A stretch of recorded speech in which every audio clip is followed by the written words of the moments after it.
पौराणिक कथा के मुताबिक तारकासुर नामक एक राक्षस था।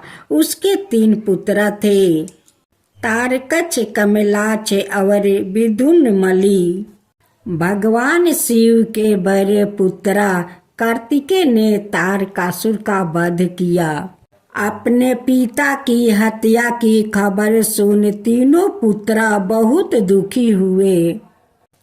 तीनों ने मिलकर ब्रह्मा जी से वरदान मांगने के लिए घोर तपस्या की। ब्रह्मा जी तीनों की तपस्या से प्रसन्न हुए और बोले कि मांगो, क्या वरदान मांगना चाहते हो। तीनों ने ब्रह्मा जी से अमर होने का वरदान मांगा, लेकिन ब्रह्मा जी ने उन्हें इसके अलावा कोई दूसरा वरदान मांगने को कहा। तीनों ने मिलकर फिर सोचा और इस बार ब्रह्मा जी से 3 अलग नगरों का निर्माण करवाने के लिए कहा, जिसमें सभी बैठकर सारी पृथ्वी और आकाश में घूमा जा सके। 1000 साल बाद जब हम मिले और हम तीनों के नगर मिलकर एक हो जाए और जो देवता तीनों नगरों को एक ही बाण से नष्ट करने की क्षमता रखता हो, वही हमारी मृत्यु का कारण हो। ब्रह्मा जी ने उन्हें यह वरदान दे दिया। तीनों वरदान पाकर बहुत खुश हुए। ब्रह्मा जी के कहने पर यमदनवा ने उनके लिए तीनों नगरों का निर्माण किया। तारकछ के लिए सोने का, गमला के लिए चांदी का और विदुनमली के लिए लोहे का नगर बनवाया गया। तीनों ने मिलकर तीनों लोक पर अपना अधिकार जमा लिया। इंद्र देवता इन तीनों राक्षसों से भयभीत हुए और भगवान शंकर की शरण में गए। इंद्र की बात सुनकर भगवान शिव ने इन दानवों का नाश करने के लिए एक दिव्य रथ का निर्माण किया। इस दिव्य रथ की हर एक चीज देवताओं से बनी। चंद्रमा और सूर्य से पहिए बने। इंद्र और वरुण और यम और कुबेर रथ के 4 घोड़े बने। हिमालय धनुष बने और शेष नाग पर्याचा बने। भगवान शिव खुद बाण बने और बाण की नोक बने अग्निदेव।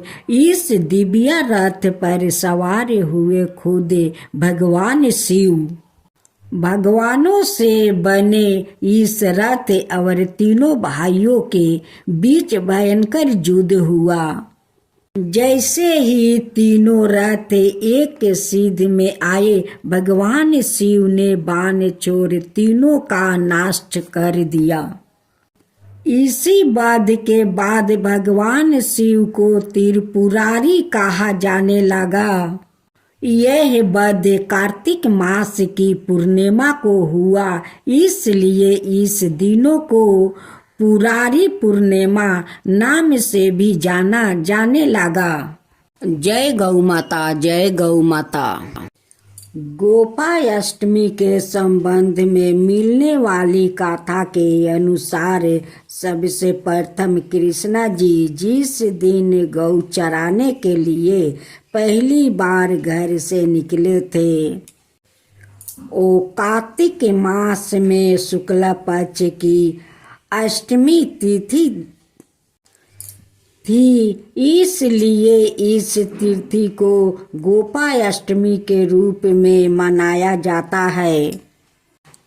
गोपाष्टमी की पौराणिक कथा के अनुसार जब श्री कृष्ण 6 वर्ष के हुए तो यशोदा जी से कहने लगे, मैया अब मैं 12 हो गया हूँ। दसोदा जी प्रेम पूर्वक बोली। अच्छा लाला, अब तुम बड़े हो गए हो तो बताओ अब क्या करे। इस पर कान्हा बोले, अब हम बछड़े चराने नहीं जाएंगे, अब हम गाय चराएंगे।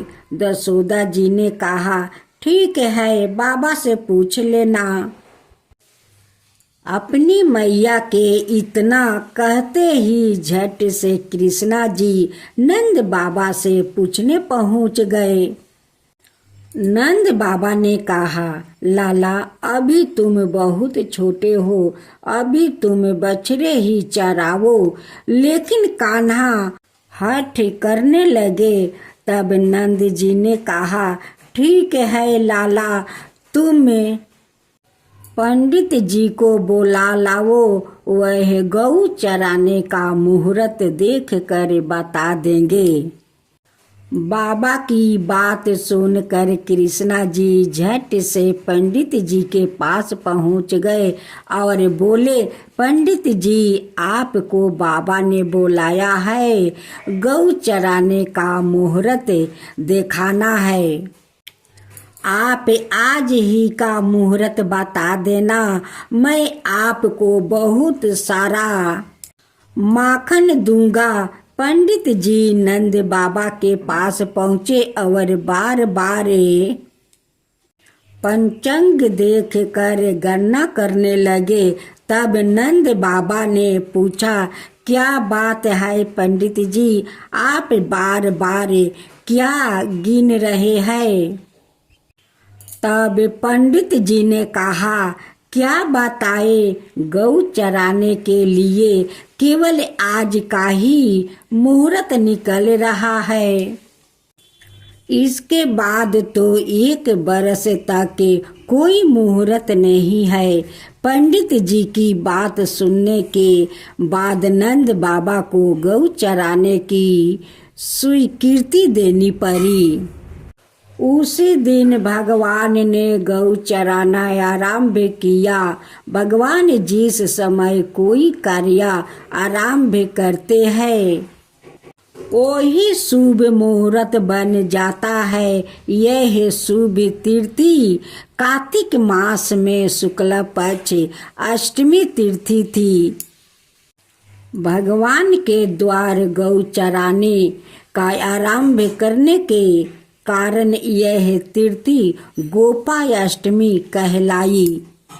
इसके बाद मैया दसोदा ने अपने लाला का श्रृंगार किया और जैसे ही पैरों में जूतियां पहनाने लगी तो कान्हा मना कर देते हैं और कहते हैं कि मैया, यदि मेरी गाय जूतियां नहीं पहनती तो मैं कैसे पहन सकता हूँ। यदि पहना सकती हो तो उन सभी को भी जूतियां पहना दो। और भगवान जब तक वृंदावन में रहे, भगवान ने कभी पैरों में जूतियां नहीं पहनी।